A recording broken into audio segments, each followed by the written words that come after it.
Hi Sanjeeb, good morning. How are you doing? I'm good, Amit. Thank you. I am good. How are you? I'm also doing good. First of all, thanks for joining me on a weekday to quickly squeeze out some time to share your journey as an engineer uh, for the past 18 years. I actually keep doing this with a lot of uh, senior experienced industry professionals who have become experienced just simply through their living through the journey, taking the highs and lows, picking up opportunities, solving problems, and experience develops that way, right? That's the way how experience develops for anybody. They say no, ये बाल धूप में सफेद नहीं हुए. People say that. So, welcome to my podcast, Sanjeev, and I've been so happy that I've been able to bring you to this podcast, and I do this podcast mostly from the perspective of a data engineer, of somebody who has been in touch with data for a long, long time and have been solving data engineering problems, software engineering problems, tech related problems. How could tech solve a business problem? Because in the end, everybody says that you can do a lot of tech, but if that tech doesn't solve a business problem, it's just a fancy tool, right?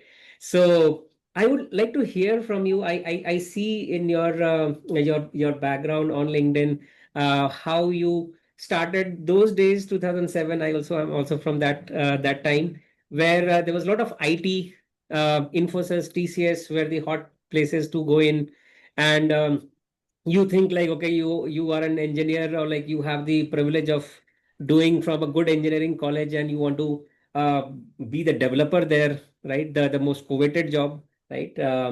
But then how did you start your career, and how did you navigate through your career path? Do talk about your story.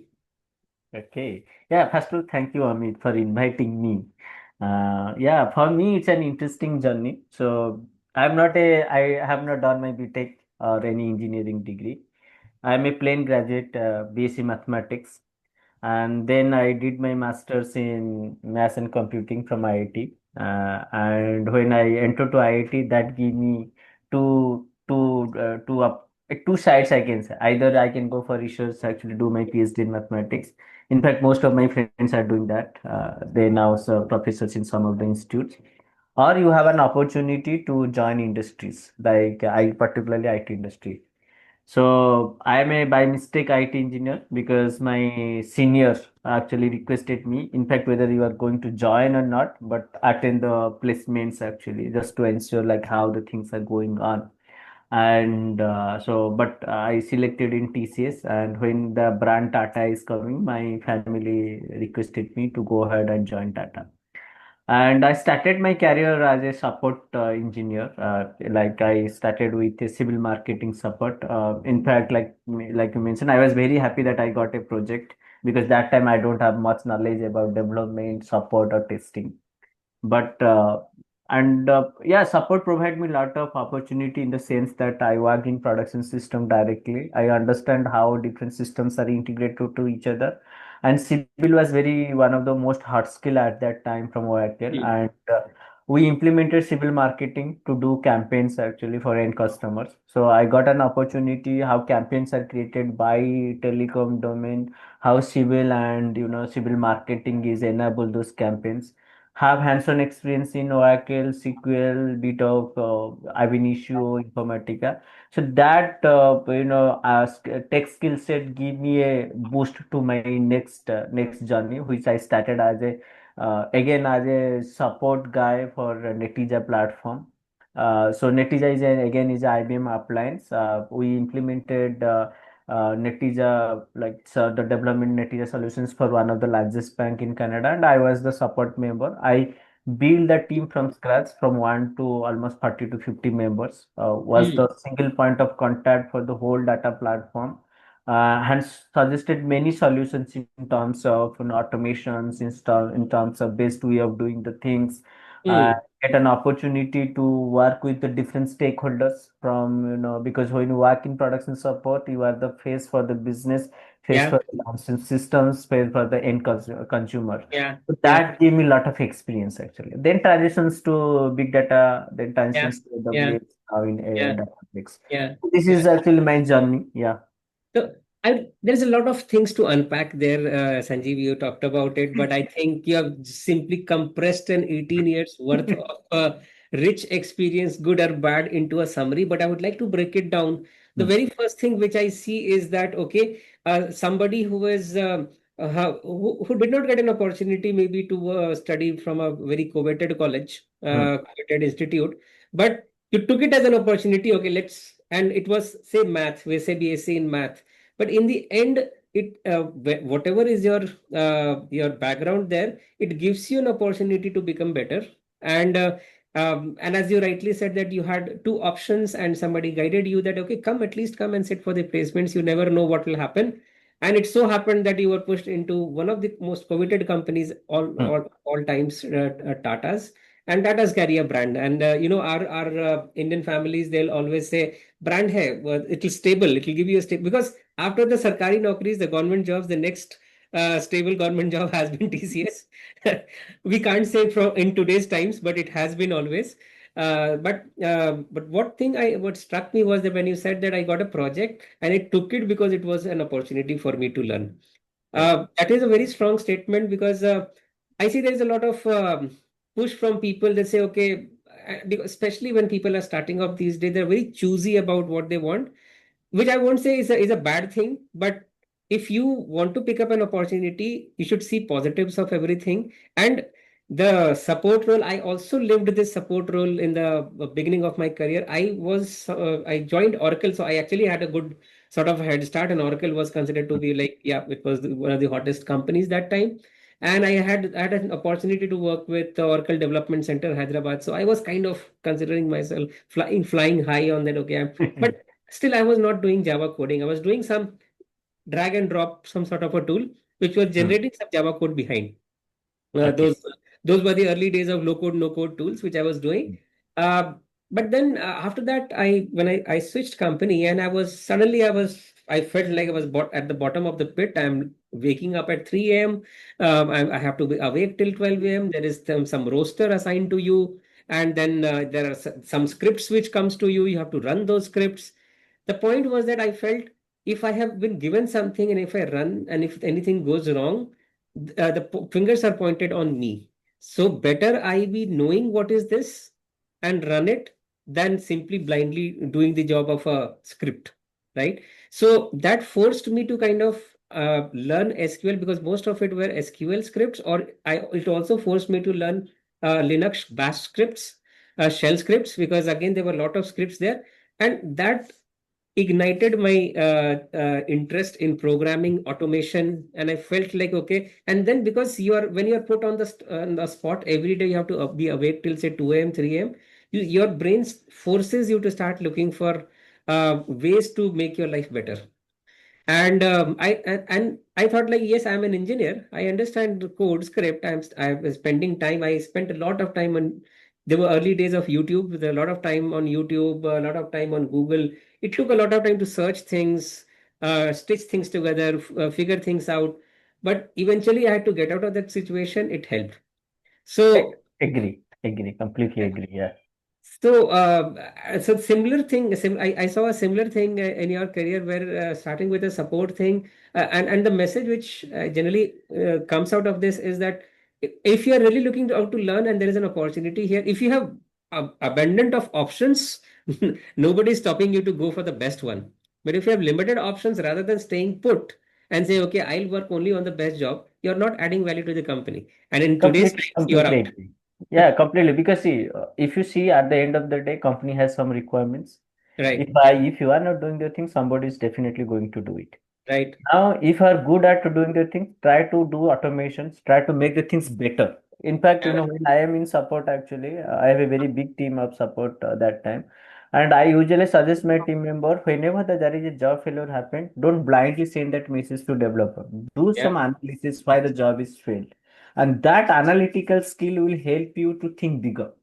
Exactly. And believe me, that experience helped me to be an architect, and I can think about how the end-to-end flow should work. And Exactly. that knowledge is, I believe, working in bigger systems, like when you have hundreds of source systems integrated to each other. Every source system is a different variety, different way of, providing the files, different types of files. Actually, nowadays people are talking about different types of files. I remember we get mainframe files, which is in abstract nature. Some of Mm, the files is actually, very difficult to process. You need to have their custom scripts to process it. mm, So that's an opportunity for a support member to understand the patterns as well, and right. that helps me down the line. And Right. yeah, so Right.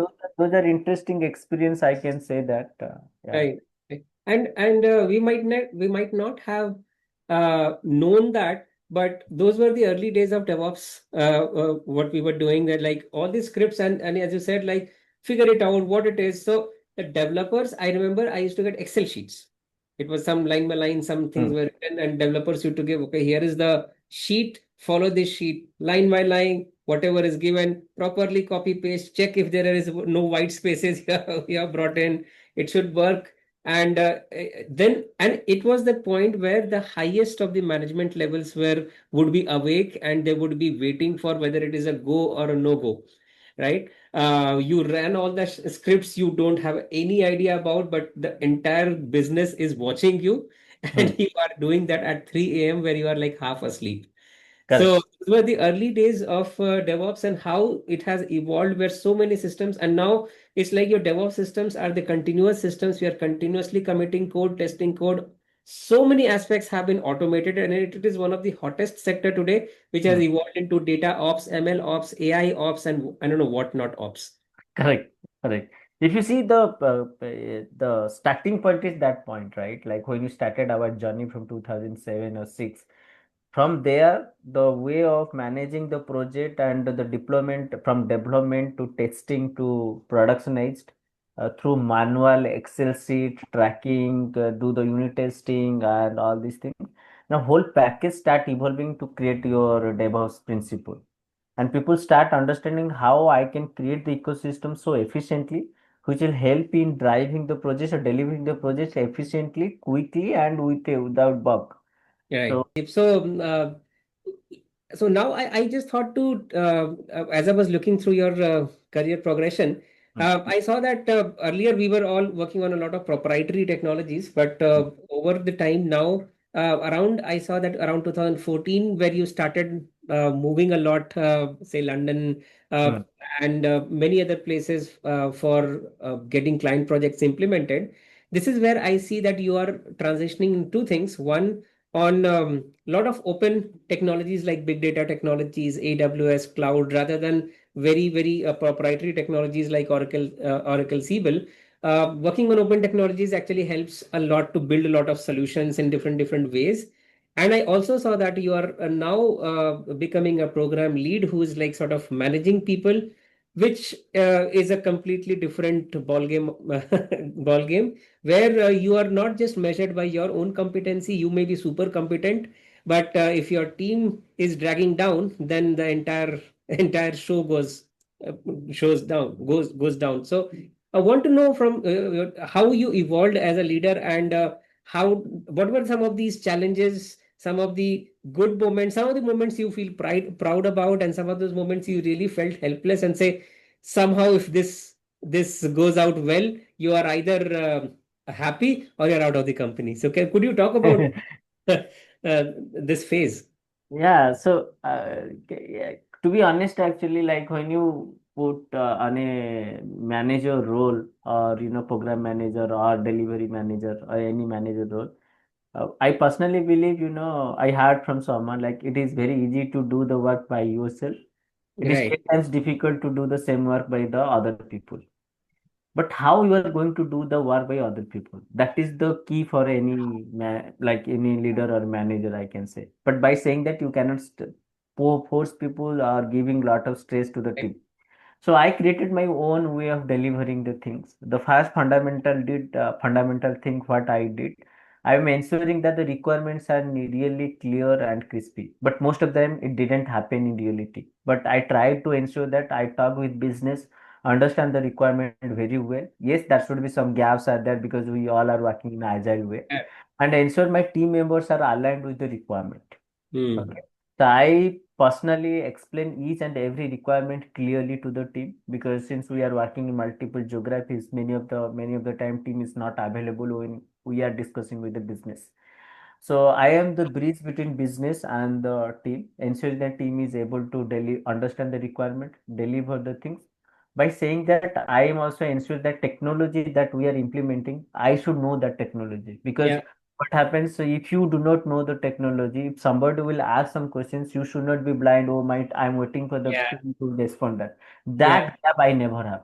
So, Yeah. and that will give you a clear, capability from your perspective. The team will say that, okay, my leader, my manager understand the technology. If I am not available, he is able to deliver the things also. Yeah. Yeah. By saying that, and nowadays what happens, the project timeline is a very big thing, and most of Right. the organization, this is the fundamental issue. Like the sales team or the big people are bringing the project by saying that, okay, we'll deliver things in 6 months, where the Yeah. actual work is for 1 year. Yeah. Yeah. So, but in my case, what I did, I really understand the requirement, understand the timelines from the project, and make sure that my delivery or my the developers work in a healthy environment. I Yeah. cannot push somebody to work 12 hours in every day. Yeah. You Yeah. take any company, any organization, most of the organization, 30% people are suffering due to the project timelines. It is a Yeah. fundamental issue, but Yeah. in my Yeah. case, that this fundamental issue is not there, because Yeah. I very ensure my developer can work for six. If in fact in any IT people, out of 8 hours, they usually work for 4 to 5 hours. 1 hour should be there for their own upskilling, and Hmm. that's why I put the model, and I ensure that team is productive. Talk with them actually, and one to one have some connects with them. Understand what are the challenges, if they are facing any challenges in terms of the technology, and I start listening people. That Hmm. time when I was a developer, I never listen or maybe support. I usually deliver the thing, but when I put into in a manager place, I start listening to people, understand their perspective, understand Hmm. what are they have the different ideas actually, because you may not have the same idea, like other people have a better idea to implement it. So I Right. start listening to people. In fact, in my one of the delivery project actually, the tester who tests the code, he has a better logic than me, and Yeah. I actually follow that, and I implement that logic because he has Yeah. a better way of doing the things. Yeah. Yeah. So so I accepted many people's ideas, and try to understand and start appreciating the people every Nice. week, whether it's a James, whether it's the start of the month or Yeah. start of the Yeah. quarter, or giving a simple thanks note. I start actually giving some appreciation, so that empower the team actually. So Very they much. actually they understand, okay, it's not about doing the work, it's about actually, okay, whenever you actually giving a thanks note or giving, okay, this XYZ person is really doing the best thing, really a hard worker, or do the code very efficiently. That's why we deliver this project. That small appreciation make a bigger difference. Very good. So that I learned from my seniors, my mentors actually, and I try to implement it in my journey so far, and that helped me to deliver some of the big complex project multiple times. By saying Hmm. that, yes, there will be definitely some time when you have a mismatch between your leadership team with the team. I also represent my team, I have some arguments, and those things are normal. I can say that we all are aligned Yeah. with everything, but those Yeah. things are normal. But at the end of the day, I ensure we as a team deliver the thing. It is not my success, it is the Hmm. success of the team. And True. during my support, which I personally followed, and it's actually, I don't know whether other people have followed or not, but whenever there is an escalation or any issues happen, that issue is for me. So the escalation is for me. I ensure that to the customer, yes, I took this ownership. I am actually the point of contact. I work with the team and deliver the things. Whenever, but there is a huge success and huge appreciation, I pass that appreciation to the team. The appreciation is for the team. I am just the face of the team. It's nothing to do with me. So this kind of small tricks, small small things actually make the environment Very good, much. and we deliver that to Very them. much. Very much. So, um, uh, this helps. Why? Because when things are good, okay, everybody is happy, there's that going on. But when things go south, when things don't work, that's when the true metal of the team comes out. So I wanted to ask you, some moments in your career where things really went bad, you hit a wall, you were really, really didn't have any clue of how to solve that. But then, how did that get solved? Can you share some of the pain and the success story? Two stories I will tell. Let me tell you, Amit. One is actually, I worked when I was in Toronto. I was part of one enterprise data platform as the support manager. So my responsibility to ensure that my data platform is up and running. Jobs are running fine. Data is loaded into the presentation layer. All the reports every business users is able to fetch the data, and we use our SQL server as our our actually configuration tables and all the metadata logging everything. Now this and so if you see SQL server is the main table for us, all the control and everything. The SQL server was down. Okay. So all and every day almost 3,000 jobs are running. That time in 2015, 16, 3,000. So if your control database is down, everything is down. Right. Believe me, we are not able to on that control database. Since it's a very big bank, we contacted Microsoft. Microsoft is also unable to fix the problem. Mm. And one day gone, 2 day gone, then 3,000, 6,000, 9,000, 12,000 jobs are in backlogs. Oh. So then we found then I talked with Microsoft, lot of big good, engineers came and they figure out the problem, they fix the problem, they on the database. But now the real challenge is that how we'll do the backlog clear. Mm. It's a very big pain. Believe me, it took almost for 3 to 4 days not only clear the backlog to make the system actually the jobs in on track also. So Right. that time actually it's a matter of patience, work with the team actually with answer and officer. And my officer, some of the folks are really say that Sanjeev, we do not know how we are going to solve this problem.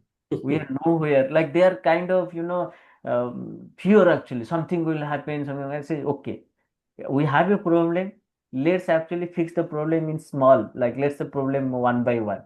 And Mm. within 7 to 8 days with proper team management, proper team bonding. I still remember actually I hardly sleep for 2 hours, but I will ensure my team should not work for 10 hours.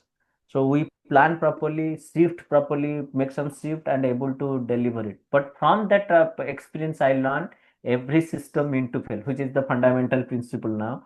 So we should always have a backup, your disaster recovery, every solution needs to be there. And that give an opportunity to all my production system to ensure this system is, if this system is down, what is the quickest way we can have another Mm. system to solve the business. Right. So that opportunity we learn it and we deliver it, but that's an interesting. So that time I understand how to do the collaboration efficiently, because it's not about the job failure and make the things in on track, because you need to communicate the individual. Yeah. Because there are a lot of businesses who are really angry and they want the status in every hour, they want to jump into the call, we need to explain the same thing in multiple Right. forums. So Right. that actually gave me an impression of okay, how to communicate with people, Right. because business do not want to understand the system is not going to Yeah. available Yeah. for Yeah. 2 days or Yeah. 3 days.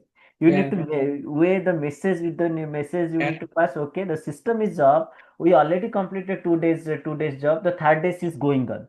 So we are Right. hopefully it will be on track in maybe 1 or 2 days. Giving some hope to them that okay, Hope yeah, them. things are going Because better.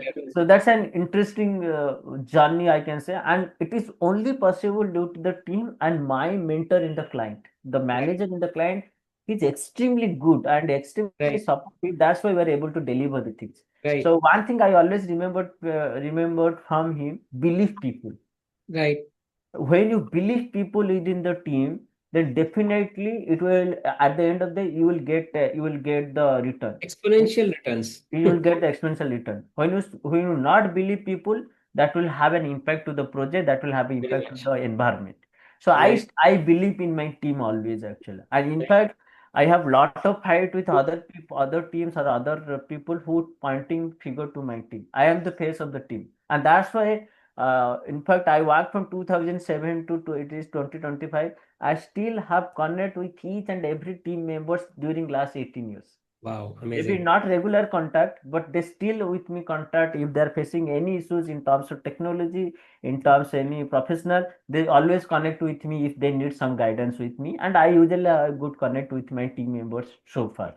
That is Amazing. one of the interesting project. Second project actually I remember in 2016 and 17, all this big data and all. That time, you know what happens whenever you face some issues actually, Google and Stack Overflow will provide you the syntax error, but they will not provide you the complete code actually. And Right. we have a fundamental problem in with the capability of SAP, that we as a Right. data platform produce a file, and that file is ingested to SAP system, and SAP has their own like own boundary, and they are not able to load a file due to an amount that exceeded certain value. Okay, Right. now SAP system acknowledge that problem, but they will require to upgrade the platform, and that will take some time.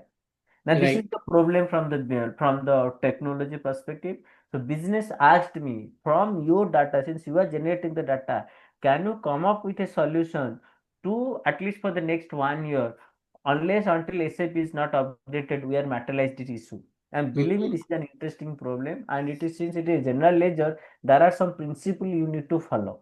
Like Mm. you need to have your debit amount, credit amount needs to be matched within a file.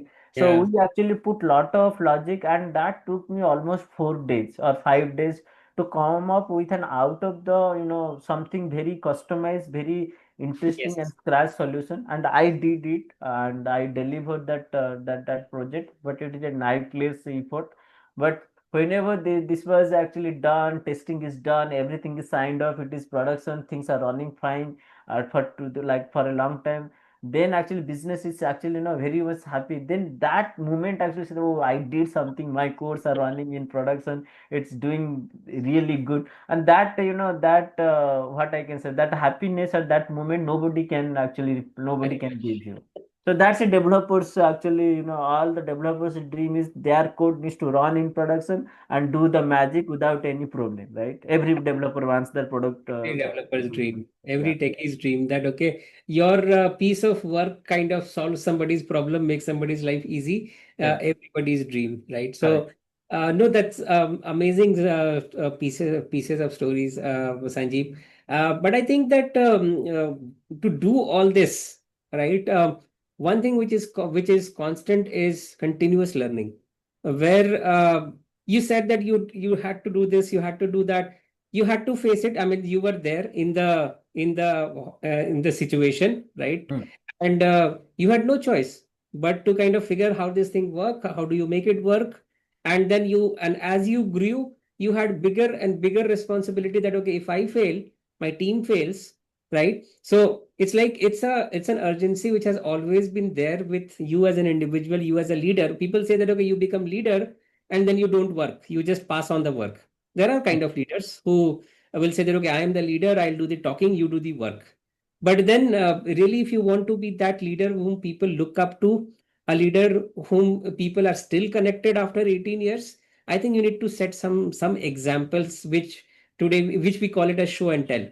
You Hmm. show how things are being done and say and that inspires people that okay, if this guy can do it, right, I can also do it. If that once that comes, and with the empathy with which you grow up a team, this becomes a no-brainer for the team, and they again grow up as the next set of individuals, next set of leaders. They mimic the same thing, and this is how the mentor-mentee relationship flows down. Completely agree. See, when you take more responsibility, definitely you do some bit of delegation because you cannot do everything. By Right. doing delegation is not it's completely bad, but you have to ensure what you are delegating, right? Correct. So and that actually, like being an IT or techie guy, we need to upskill ourselves every day because the landscape of technology changing very rapidly from Right. 2005, 7 to 10 to 15 to 20 to 25. So what I did, I tried myself at least upskill myself because Mm, nowadays, availability of documentation, availability of trainings, availability of technology is not a problem. The mm, problem is that we need to ensure ourselves to do the things in a proper way. mm. That is the problem right now, right? Correct. But Correct. what I did personally, I ensured that I manage my both professional work I managed myself also in such a way that every day or maybe every week I allocated a dedicated time for my upskilling. The upskilling Mm, may be generative AI, the mm, upskilling may be learning some, how generative AI is actually causing sustainability problem, or mm, actually, see some of the YouTube videos, maybe a how to create a data platform in Fabric or mm, some, because mm. that way you can gather the knowledge, and that knowledge will help you to start interacting with people and grow to the next level. If you see many leaders who are successful in their career, we have like long journey to go. They definitely spend good amount of time in learning, Very much. either books or course. Definitely they spend time in learning. True, true, true. Awesome.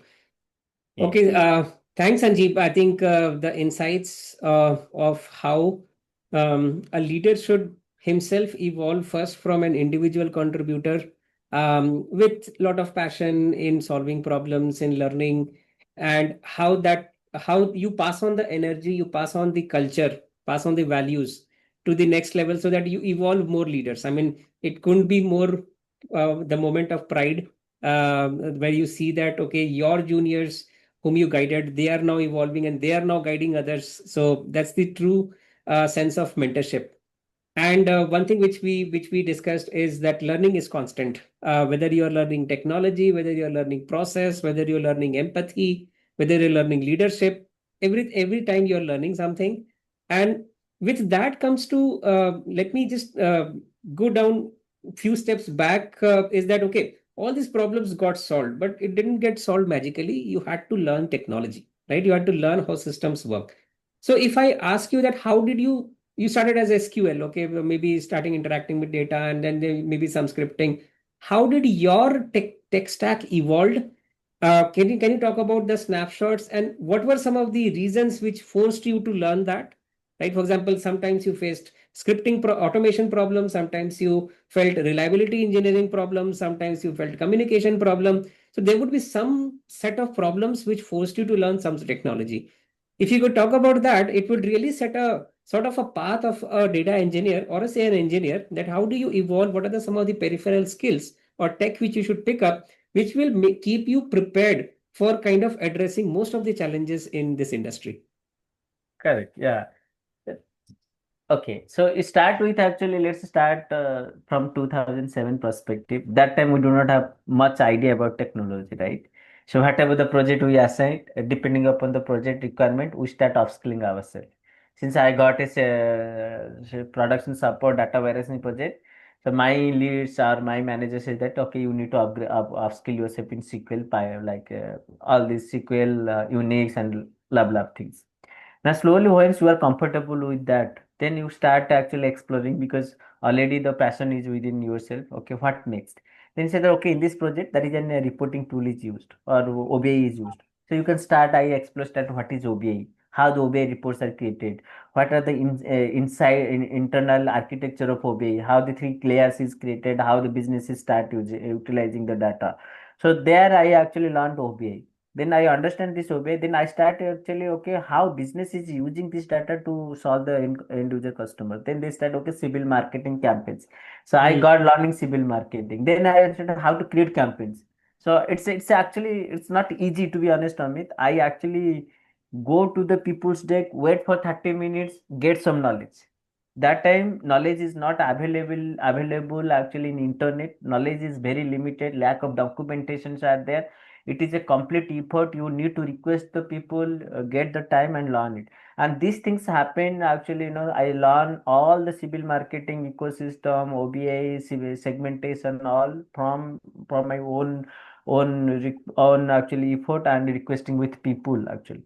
Then I learn like when I got a project in for Netija, I start learning what is Netija, what is architecture, or depending on the project demands and the surrounding technology aligned with that ecosystem, I start learning. And this happened till 2015 and 16 because that time all upskills are happening on project demands. Like whatever the demand is there, then use that, because that time you really do not know when what happening in the tech industry actually.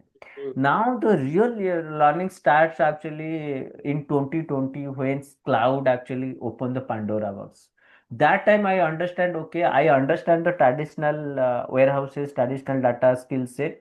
Now I need to learn cloud. Then I did some research in the sense like what are the different clouds are there, how the technology landscape is there. I search in Google how, like, which skill sets are hot skill set now, how the organizations created their data platform. Then I learned like AWS is actually the one of the most important cloud, and many organizations adopt AWS. So I thought of, since many organizations adopt AWS, it is good to learn AWS so that you can get AWS opportunities easily, Right. and that clicked me to learn AWS. Now Mm. learning AWS, I started my YouTube actually, who like small videos of YouTube, then go to Udemy, then start understanding from TCS or from the organizations I joined. Is there any learning department? What is happening in their skill set? And then internet is my go-to place. Every day I usually go through the blogs of AWS, data blogs, and understand what are the data things are happening in market, because I am very sure that I am confident that I will do my career in data. So I Mm-hmm. try to understand what's happening within data environment, data ecosystem. Right. And slowly, after AWS, then I got to know, okay, now the people are aligned with not only cloud, they're aligned with the cloud data warehouse. Either Right. you need to know Snowflake, you need to know Databricks, or you need to know a bit of Fabric. But if you see, the fundamentals are always same. Okay, Exactly. there is no change in the fundamentals, and that actually fundamentals will definitely help you to learn any new skill set. So that actually, then I start learning in Databricks, and by that learning, I got an opportunity to work in the project. And one good thing I personally did, once you learn it, I try to write it. When Mm. you write it, I try to create some projects. I Mm. try to ensure how the tool works. When Mm. you do the when the things you have some experience, do some hands-on, write some blogs, or understand the internal architecture, internal flow of the tool. I do some certifications. Mm. When you Mm. do certification, at least people understand, okay, this person knows some fundamentals, this person knows some tools, this person know some validations. Then I got the project easily. Mm. Once you got the project, then you explore the technology. Right. And Right. now after that, I start learning generative AI, because I personally believe nowadays, if you are in IT, no matter whether you're junior, senior, whatever the role, you definitely need to learn generative AI. At least you should have the literacy of artificial intelligence, how GenAI works, and how to use GenAI in your day-to-day work. I'm not telling that you should use creating AI products, but at least know how to write prompts, at least know how to use generative AI to write summary, to create more good emails. That's very important. Right. And slowly that way, in my day-to-day work, I start using mostly in ChatGPT or Google Gemini, and try to explore the new things which is not possible down the line. Earlier, being a data guy, it is very difficult to create a new website. Right. Nowadays, okay, at least I can give a try and give my requirement. Generative AI, give me static website. I can start, play around it. Right. So now, so one thing is that there is an ocean of knowledge is there, ocean of information is there. Now it is up to you how you can manage yourself to learn from that ocean. You Right. cannot learn everything, so you need to create your own boat, ride that boat, and you are the captain of that boat. Right, right, exactly. And this is something we try to embody at Incurious, where we are trying to build a lot of these problem statements. For example, many of us, people like you who have been there in the industry, who have solved so many problems, but in the end, when people are coming from learning perspective, they are either getting the same old thing. There are few projects which are so overused. I would say they are so abused that Hmm. even if people put up on their in their CV and they say take it to you, you simply reject. Array, yeah, same project, right? Uh, as somebody, if say you are putting in your resume is like you're selling, right? This is your profile, Correct. and there Correct. are there are so many other profiles in this one. How does a customer choose that, okay, this is the one for me, right? Think about when we go to market to kind of purchase things. Sometimes we'll purchase something which is shiny, but then if you try it out, it breaks. How do you know Correct. something it is of a good quality, right? So you need to show something unique, which means, especially today, what we see is that uh, what is not lacking is lot of tutorials, but what is severely lacking is good problem statements. The good problem statements which people could, where which people try and they feel challenging, and even from the learner side, what I think it's a modern trend or something. People are losing patience in Correct. trying to do things, experimenting with it. If I tell you everything, then what did you learn? Learning one thing, what I believe is that there has to be some effort. You have to Correct. feel frustrated a little bit. You have to feel elated a little bit, because if it is not emotions are not coming out, you're not really learning. It's like it hits you really that, okay, it's not working, and you can't sleep for 4 days, and then you celebrate. That's really, and that thing which gets etched into your neurons, that's never going to go away. I mean, even after 40 years, if somebody asks you the story, you'll tell it in the same way because you felt it. And Correct. Correct. that learning is going to stay with you forever in your life. And that's the same thing. What we try to do is that, could we mimic in a miniature way Sanjeev's experience and Mm, try to put it up as a, say, a problem statement, a project, mm. and kind of stitch a story which mimics what happened with Sanjeev. Of course, it cannot mimic word by word, because it was a completely different productionized big customer, versus here I need to make it as a small, and I have to give opportunity for people to make mistakes. But Correct. that's something is, I believe, is really really much needed to be bring more problems in front of people, and work on these problems. Actually, now with AI, with generative AI, I think even the whole learning paradigm has changed. So if somebody asks me that, Amit, how should I learn today? Should I take a course? Should I join an institute? And then I said, start with ChatGPT, start with Gemini, start with whatever AI tool you have, because if you wanted to search something, sometime back you used to do Google search. That was the Correct. standard. Correct. Very, very rapidly, Google search has gone out of my plate, because that now that is an minority exception that I go to Google. I'm here on cloud. I'm here on ChatGPT. As I'm working, I'm interacting with this tool. This tool knows a lot of context about me, how I work, what are my skill levels, and it guides me, helps me in that personalized way. And if there is, and so now the entire script has flipped from being a know-all guy to somebody who can ask well. How much you can Correct. ask, how many, what are the kind of questions you are asking. And second thing which AI has brought is, which was very much needed, is that people who are good at their craft, they are Correct. rising sharply, and Correct. people who are making things up or like fooling the system, they're getting crushed to the ground. Correct. So it's even for that individual. It's like, okay, if you're here in technology, be for the love of it. Otherwise, explore something else. Correct. It's like actually the smarter is going to be more smart. Because he or she can, like you mentioned about, you need to ask right questions to get right answer, right? And it is very important you need to write efficient prompts. Right? And so prompt engineering is going to be one efficient skill set for everyone. If you want to be in tech or you want to be in marketing, if you want to be any field, you need to write good prompts, right?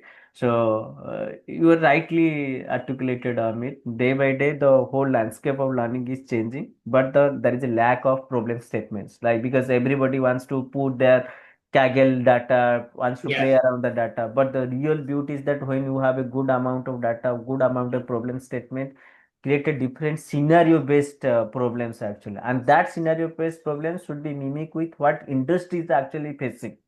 And I think Encourage is trying to solve that particular area problem.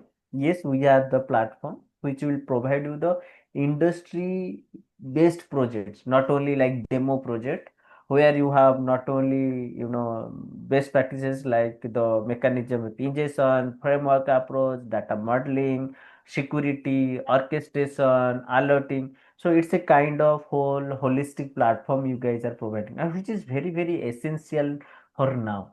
because if you not trained in that way, you may be good at some of the technology, but when you start onboarding in the project, you are not able to deliver the things. You think you will say that, okay, I didn't learn that one, how to orchestrate a Yeah, end-to-end pipeline, how the data ingestion and how the medallion architecture is completely integrated to each other, like right, when the bronze, silver, and gold pipelines will be orchestrated, or how the monitoring will happen, how the data quality checks happen, what is data in rest, data in transit, quality right, check. So right, those things actually no training or no YouTube video can provide you. It's a complete curriculum with industry problem that is very much essential as a professional, like particularly for any organization professional people. It is very essential to learn these things actually. Yeah. right, right. In fact, I'm doing a personal experiment and with a fresh Gen Z intern, Okay. somebody just in college right now. He's like super younger to me. Hmm. Uh, I said that, and I took an interview of this guy and thought like, okay, let me get him for an analyst role. Hmm. But I found that there are a lot of skills which are lacking. I mean, foundational skills. And he simply said that I haven't even seen these kind of problems, what you're putting up here. So I can't even get to think that, okay, how do I even approach this problem? Leave aside solving it. So and that's where it hit me that the such problems are not there. The academia is, I don't know in which direction they have been moving in, and a foundational essential skill like SQL, because companies are looking people who are ready. I mean, it makes sense for a business that I get a person who's ready in foundational technologies like data analysis, Excel, SQL, Python. That's it. Nothing else is needed. You need to work with some data with Excel, understand data analytics foundation.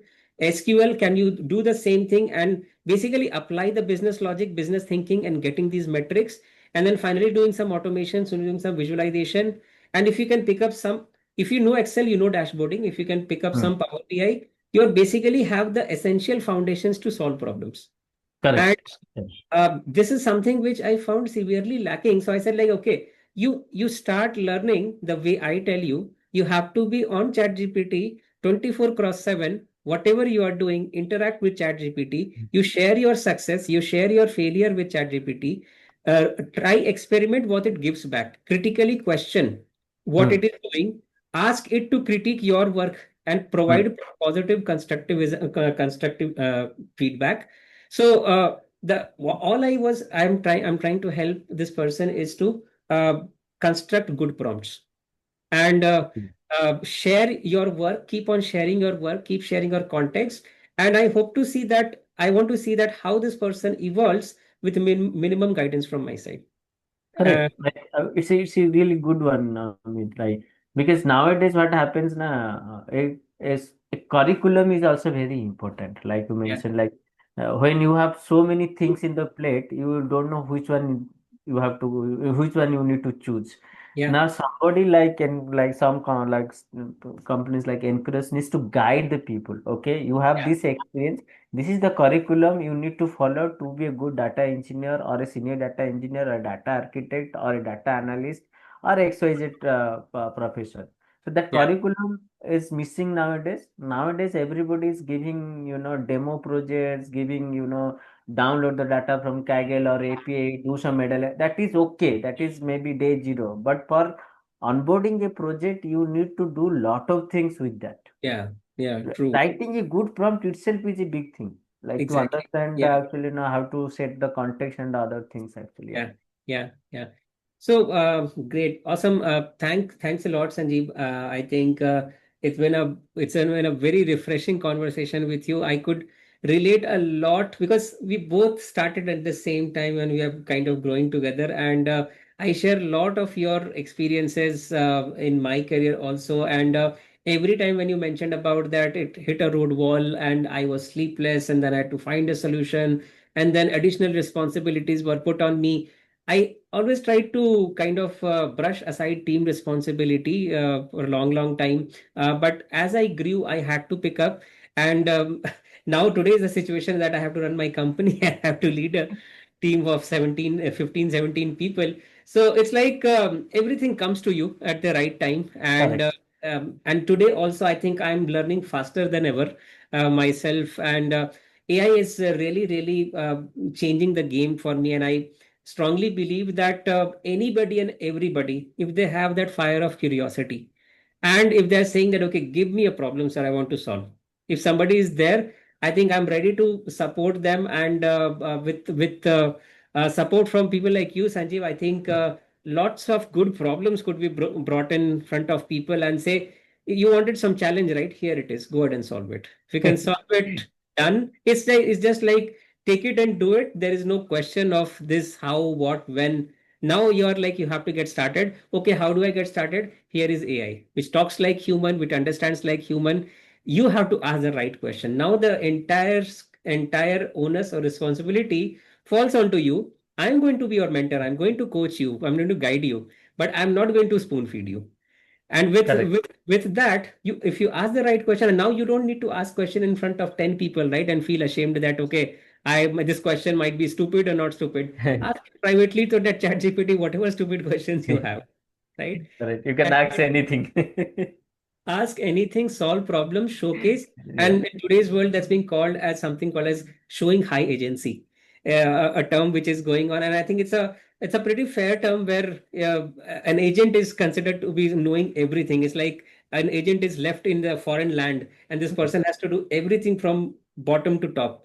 Correct. And it's the same idea here, that can you be the person who can build this entire platform with the help of AI? Which earlier, say, suppose 20 people had to do. And that's where your skill sets, if you have really honestly invested in your learning, your X increases from 10x to 20x to 50x to Correct. whatnot. Correct. Correct. I think it's a huge opportunity for people to actually take their learning really seriously, bring the right motivation, and get into it, because the wall to cross, technology wall to cross, has come down. You Correct. can jump with the help of AI, but the million-dollar question is, are you ready to put the effort? Correct. Like I mentioned, it is your journey, Yeah, right? Now you need to see, you need to make yourself whether you are going to ride a BMW or you need to ride a like bicycle. It's your journey. your journey. Yes.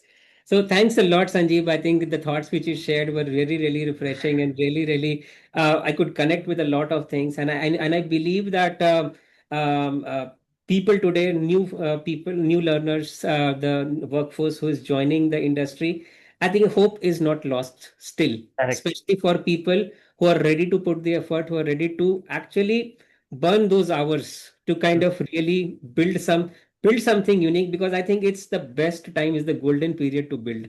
Correct. With AI, you could build swiftly, destroy, experiment, iterate, and build something which is useful for people. So, with that, thanks a lot, Sanjeev. Take care. Have a great And week ahead. We will be in touch again. Thanks a lot. Bye for now. thank you. Thank you, Amit. Thank you so much. Have a good day. Have a good day, sir. Take care. Thank Bye you. bye. Bye.